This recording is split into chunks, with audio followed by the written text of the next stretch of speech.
1B18817. Di sini saya akan menjelaskan materi mengenai bagaimana sejarah tulisan. Sejarah mengenai tulisan dapat ditelusuri ke tahun 3100 sebelum Masehi pada bangsa Sumeria yang hidup di Mesopotamia purba di antara sungai Tigris dan Euphrates.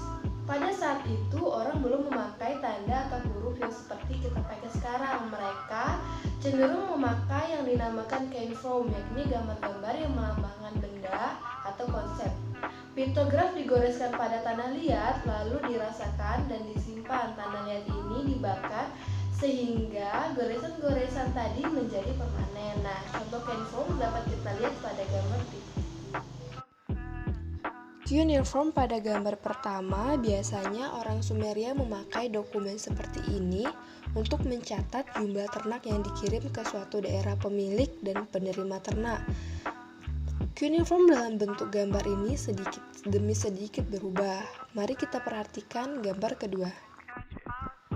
Dari gambar cuneiform kedua ini, tampak bahwa perkembangannya semakin lama semakin abstrak, menjauh dari perwujudan benda yang diwakilinya.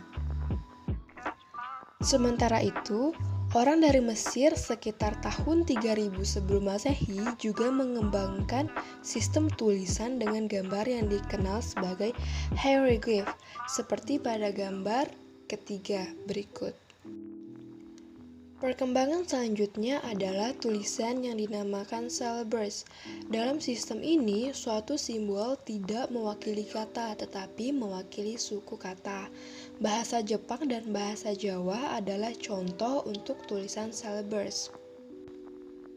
Contoh tulisan syllabus pada bahasa Jawa terdiri dari 20 suku atau huruf, tanpa imbuhan apa-apa, tapi karakter memiliki sebuah konsonan dan bunyi vokal O.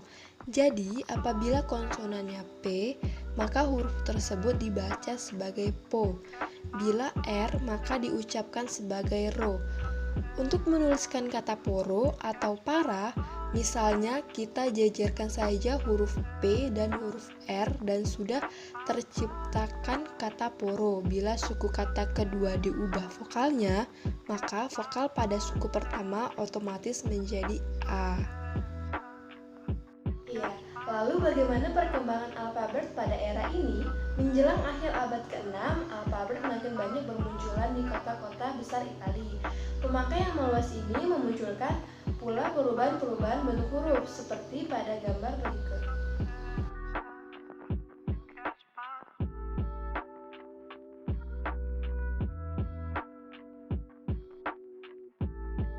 Selanjutnya ada grafem dan fonem. Grafem adalah keseluruhan dari huruf atau campuran huruf yang mewakili fonem. Jadi F yang mewakili font, PH yang mewakili chord, dan H yang mewakili chord.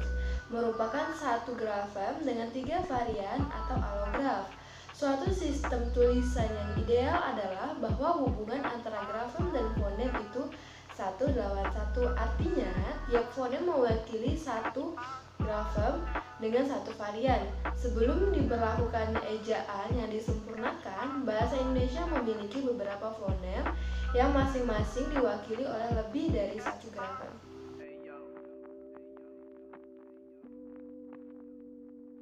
Materi selanjutnya yaitu elemen pada huruf. Bagaimana elemen pada huruf?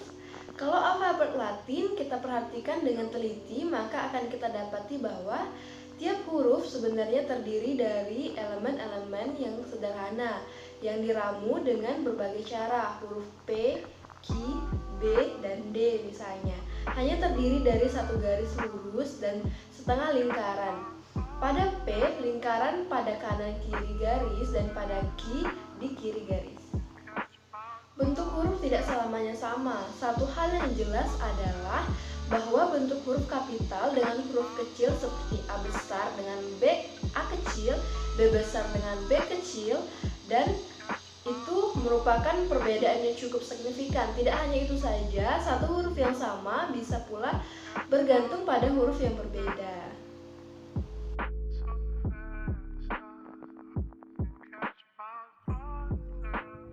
Baiklah, nama saya Gani Ismail Akso dengan ujung NIM 125 akan melanjutkan penjelasan materi dari saudari Melanie. Adapun materi tersebut adalah tahapan dalam membaca. Dalam membaca terbagi menjadi dua tahapan, yaitu tahapan pemula dan tahapan lanjut. Di sini yang pertama yaitu tahap pemula. Tahap pemula adalah tahap yang mengubah manusia dari tidak bisa membaca dan menjadi bisa membaca. Pada tahap pemula, anak perlu memperhatikan dua hal. Yang pertama, keteraturan bentuk dan yang kedua yaitu pola gabungan huruf. Kemampuan anak untuk membaca atau memahami akan adanya keteraturan bentuk huruf mempunyai prasyarat yang sifatnya psikologis dan neurologis. Yang pertama yaitu dari segi psikologis. Anak harus terlebih dahulu telah mengembangkan kemampuan kognitifnya sehingga dia dapat membedakan suatu bentuk dari bentuk yang lain. Dengan kemampuan kognitif ini, anak akan dapat lebih mengerti membedakan garis lurus, bundaran, setengah lingkaran, dan sebagainya. Dalam segi neurologis, anak tidak akan mungkin dapat membaca sebelum neurologinya memungkinkan. Pada umur 1 sampai dengan 2 tahun, di mana otak baru berkembang menjadi sekitar 60% dari otak orang dewasa, akan belum dapat mengidentifikasi letak garis lurus dan setengah lingkaran. Anak juga harus telah dapat memanfaatkan memori yang dikendalikan oleh hemisfer kiri dengan hemisfer kanan, mengatasi berbagai informasi. Dengan kata lain, dapat dikatakan bahwa membaca hanya dapat dilakukan setelah anak memiliki prasyarat tertentu untuk mendapatkan kemampuan dan kelancaran berbicara. Proses mental anak pada waktu belajar membaca akan banyak tertolong apabila bahan bacaan yang diberikan dan dibuat berdasarkan pada berbagai disiplin ilmu seperti linguistik, psikologi, dan pendidikan. Selanjutnya yaitu tahap lanjut. Tahap lanjut adalah tahap di mana prosesnya bukan terkonsentrasi pada kaitan antara huruf dengan bunyi, tetapi pada makna terkandung dalam bacaan. Proses membaca lanjut menekankan pemahaman makna dari bahan yang dibaca, meskipun ini tidak berarti bahwa pembaca pada tahap lanjut tidak lagi harus memperhatikan keteraturan bentuk huruf lagi. Di sini pada tahap ini dapat diidentifikasikan sebagai suatu proses untuk menganalisis input yang berupa bahan tertulis dan menghasilkan output yang berupa pemahaman atas bahan tersebut. Dalam proses ini ada beberapa prasyarat yang harus dimiliki oleh pembaca, yaitu yang pertama adalah kemampuan pemrosesan kata dan kalimat. Masukan yang berupa kata-kata ini harus diproses kata demi kata dan kalimat demi kalimat, bagaimana makna itu diretrieve, bagaimana makna kata terkait dengan makna yang lainnya. Kedua adalah kemampuan untuk memberikan apa yang tersirat dalam bacaan. Yang ketiga, kemampuan untuk menangani ihwal yang baru. Dan yang selanjutnya, yang keempat, kemampuan untuk memilih.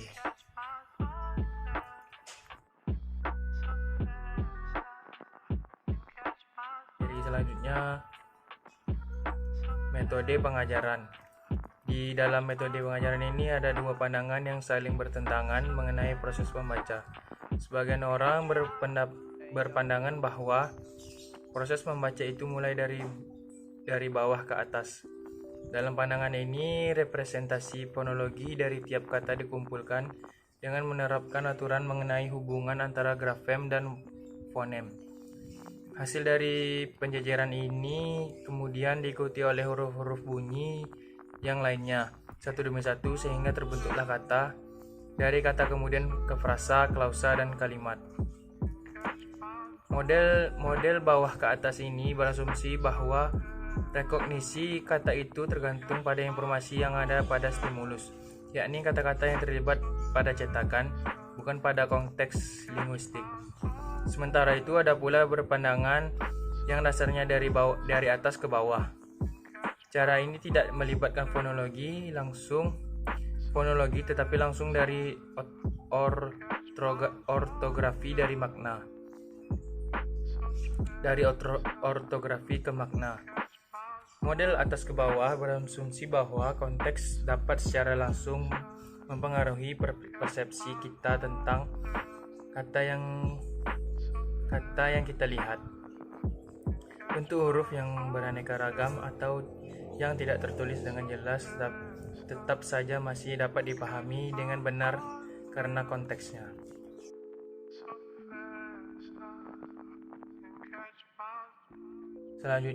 Materi selanjutnya beberapa model untuk membaca. Yang pertama, model membaca atas ke bawah. Model atas ke bawah yang sering juga dinamakan model berdasarkan konteks mengasumsikan bahwa informasi tentang konteks dapat secara langsung dipengaruhi caranya kata dipersepsi dan diinterpretasi.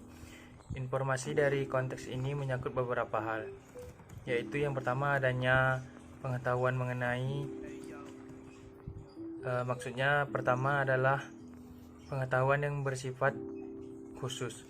Pengetahuan yang umum misalnya adalah pengetahuan yang dimiliki oleh siapapun bahwa sepeda itu mempunyai roda adalah bagian dari pengetahuan umum. Pengetahuan khusus adalah pengetahuan yang berkaitan dengan pengalaman pribadi masing-masing orang. Yang kedua yaitu adanya pengetahuan mengenai kendala-kendala sintaktik maupun semantik pada bahasa. Baik bahasa pada umumnya maupun bahasa yang ia kuasai. Yang ketiga adanya pengetahuan mengenai kendala atau konvensi ortografik yang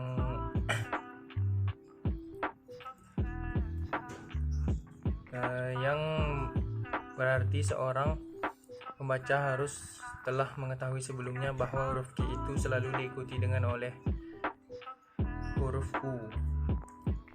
Bahwa bagi orang Indonesia gugus konsonan di akhir kata tidak ada kecuali pada beberapa kata pinjaman seperti konteks dan kompleks.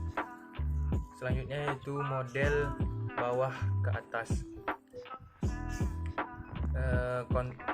Model ini yang sering juga disebut sebagai model yang berdasarkan stimulus adalah bahwa rekognisi kata tergantung terutama pada informasi yang ada pada kata itu, bukan pada konteksnya. Selanjutnya di samping itu rekognisi terjadi secara diskrit, berhierarki dan bertahap. Informasi yang ada pada satu tahap dimanfaatkan untuk membangun tahap berikutnya. Karena itulah maka pada model ini ada tahap sensori, tahap rekognisi, dan tahap interpretasi. Seandainya kata yang tercetak adalah padi, maka pada tahap sensori kita kaji seluruh fitur visual tentang kata itu. Garis lurus yang menjorok ke bawah dan setengah lingkaran yang menempel di kanan untuk huruf P, setengah lingkaran di sebelah kanannya yang ditutup garis untuk huruf A diikuti oleh garis lurus yang menjorok ke atas dan seterusnya. Pada tahap rekognisi, paduan antara huruf P, A, D, dan I itu memenuhi aturan fonotaktik bahasa Indonesia. Bila memenuhi, dapatlah kemudian untuk itu dianggap sebagai kata. Tentunya membaca bukan berhenti pada rekognisi kata demi kata saja, tetapi mencakup keterkaitan antara satu kata dengan kata yang lain. Hal ini berarti bahwa membaca merupakan suatu proses yang kompleks karena menyangkut berbagai kemampuan linguistik dan pengetahuan ekstralinguistik. Demikianlah materi yang dapat saya sampaikan. Mohon maaf bila ada kekurangan. Wabillahi taufiq wal hidayah. Wassalamualaikum warahmatullahi wabarakatuh. Ya, baiklah, kita masuk ke sesi pertanyaan. Pertanyaan pertama yaitu dari Sevia Della Agusti. Dalam bahasa Indonesia, grafem dan fonem bisa dikatakan sudah sangat baik. Namun dalam bahasa Inggris malah sebaliknya. Mengapa demikian? Baiklah, hubungan antara grafem dan fonem pada bahasa Indonesia sudah sangat baik. Meskipun untuk vokal masih ada sedikit masalah. Hal ini berbeda sekali dengan bahasa tertentu. Pada bahasa Inggris dapat dikatakan bahwa bahasa Inggris merupakan bahasa yang ucapan dan ejaannya paling kacau. Dalam bahasa ini, suatu fonem dapat dinyatakan dengan beberapa macam allograf. Fonem K misalnya dapat dinyatakan dengan 11 allograf. For example, C das Käse, CC das account, CCH das Beckenal, CCK das Back, CH das Character, CK das Acquired, and Squirt das Sark, CU das Biscuit, K das Cape, K das Barbecue, and Guler. Sebaliknya, suatu grafem dapat memiliki beberapa fonem. Grafem G dan H dapat mewakili fonem F, seperti pada rough, P pada herchep, and G pada goose. Pertanyaan kedua dari Konita Luvia. Dalam pengajaran membaca, terdapat dua pandangan, yakni model bawah ke atas dan atas ke bawah. Bagaimana perbedaan dari dua pandangan tersebut? Perbedaan kedua pandangan ini tercermin dalam metode pengajaran membaca. Mereka yang percaya pada alur bawah ke atas akan mendasarkan metodenya pada cara fonik, yakni dari fonem ke suku, lalu ke kata, dan sebagainya. Sampai ke atas sebaliknya. Mereka yang mengikuti alur atas ke bawah langsung memberikan kata untuk dibaca. For example, boot, root, and good, dan sebagainya. Penelitian mutakhir menunjukkan bahwa kedua-duanya tampak berperan dalam proses membaca. Pertanyaan ketiga yaitu dari Rizka Febriana. Pada model membaca atas ke bawah terdapat dua pengetahuan, yaitu pengetahuan umum dan khusus. Jelaskan apa yang dimaksud dengan pengetahuan umum dan khusus tersebut. Baiklah, pada model atas ke bawah yang sering juga dinamakan dengan model berdasar konteks, mengasumsikan bahwa informasi tentang konteks dapat secara langsung mempengaruhi caranya kata dipersepsi dan interpretasi.